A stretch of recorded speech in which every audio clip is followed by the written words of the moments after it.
Hello viewers, আমাদের এই যে হোন্ডা লিভোর যে ডিজিটাল মিটার আমরা দেখতে পাচ্ছেন, এই ডিজিটাল মিটারের আমরা আজকে সার্ভিস রিমাইন্ডার কিভাবে হটাবো।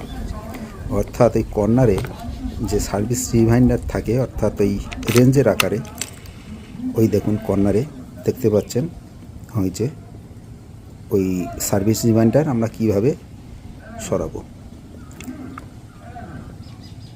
প্রথমে আমরা এই যে দেখুন যে মিটারটা আছে, এটাকে আমরা টোটালে নিয়ে আসলাম। ট্রিপে ছিল, টোটালে নিয়ে আসলাম। নিয়ে আসার পরে এবার আমরা কি করব, এই চাবিটা অফ করে দেব। এই অফ করে দিলাম।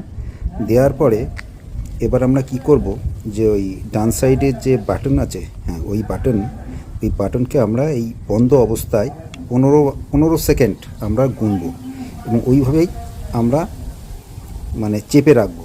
ঠিক আছে, এবার দেখুন 15 সেকেন্ড হয়ে গেছে। তারপরেও আমরা আরও 15 সেকেন্ড টিপে ধরে রাখবো।